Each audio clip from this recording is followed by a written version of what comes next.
Hey Money Magnet, good morning. How's it going? It's so good to see you. You want to do some more price action analysis with your uncle? All right, let's get into it. Now this morning, we're going to cover futures, NASDAQ, and gold. Crude oil isn't really doing anything still. It's still chopping in a tight range. So we're not going to waste our time on covering crude oil until it breaks Uncle's range of 65 to 68. Right now, we're looking at futures. It did hit my 200% fib level. Amazing. I had it at 62.50. We spoke about the 62.27 level yesterday, and I mentioned that as long as above that level, because it was breaking out, it was one of my fib levels and it was breaking out, and I mentioned as long as above we can go hit the 62.59. that is in play. Not a guaranteed it would hit, but it was definitely in play, and we can see now that it hit. And judging by the wick of today's candle, you can see we're gaining some selling pressure right around that Fibonacci level of 62.59. I'm wondering, are we finally going to get a pullback? Well,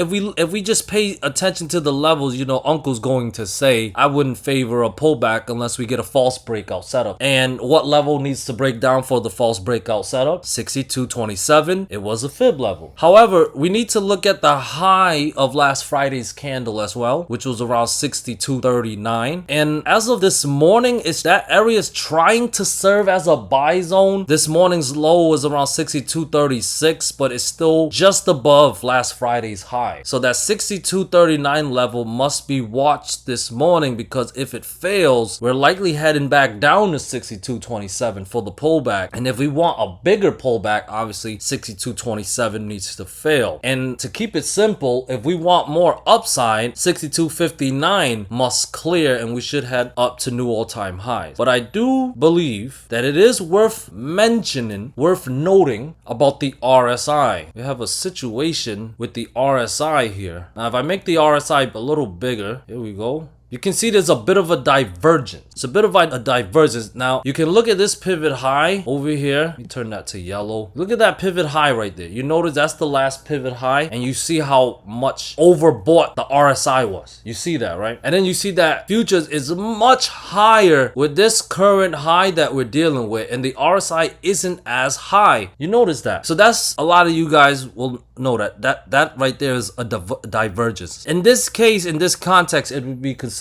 a bearish divergence. When we have divergences, there usually comes a correction. However, there are one of three corrections that can happen. The first correction that can happen is the most famous correction. This is the correction most retail traders hope to happen, and it's when we get a full-on reversal. Because you see that this pivot high isn't as high as this high, but the RSI was more overbought at the time. That's a divergence. So to correct it, the market can push price back down, giving us a pullback, pushing it back down to correct the RSI, getting it out of overbought territory, so that it has room to go back up, has room for the price to go back up, and it won't look as divergent, if you will. Another way to correct it is the market continues to go up higher, continues to squeeze. And with the price continuing up higher, it would allow the RSI to go up higher, eventually going higher than the last high over here back in May, and then it will no longer look like a divergence. That's the second possibility. The third possibility is the one I hope does not happen, and that is when it corrects through time. What does it mean, correct through time? It means when prices chop sideways until the RSI gets out of overbought territory. And that usually is very, very boring price action. So that's the one of three potential corrections that can happen. We get a full-on reversal to the downside to cool off the RSI. We can continue to squeeze up higher to try to get the RSI to go even higher, which would be ridiculous if you ask me. And then there's the boring one where it corrects sideways. That's a divergence. And that's the three scenarios that I believe we need to prepare for in case the market makers decide to do anything with this divergence. So once again, we must pay attention to the levels. If we are chopping, we'll likely be chopping between the 62.27 to the 62.59 range. Anything in between is likely a chop fest. And that's our sign that the market could be correcting the divergence through time. But if we break down 62.27 and we break down 6200, that's your sign that the divergence will be corrected bearishly, as it should, because it's a bearish divergence. But if the market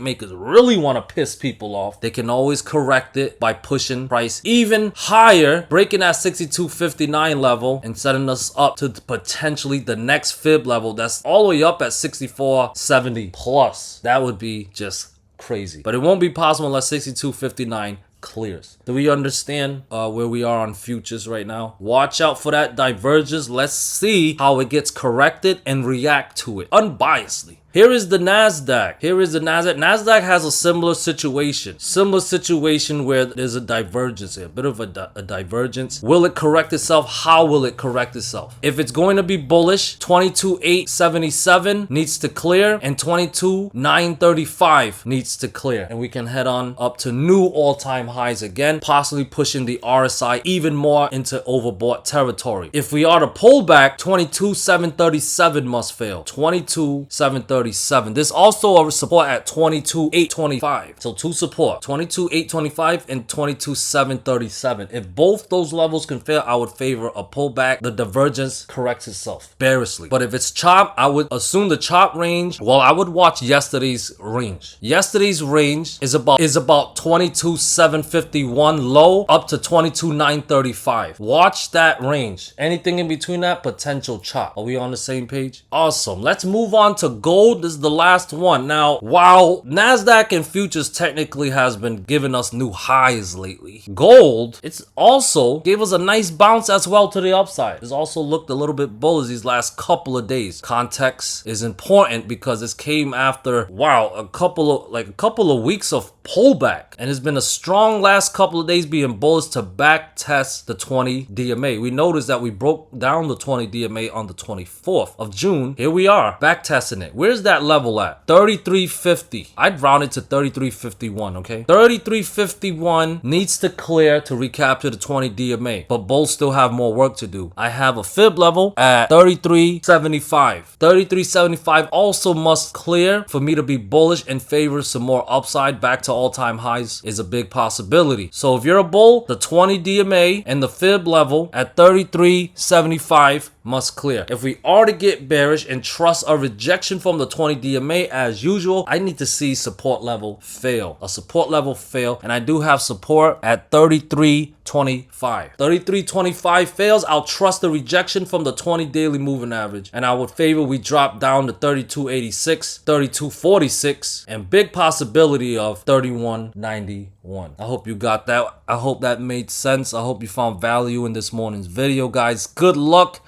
today, and let's go kick those market makers behind. Peace.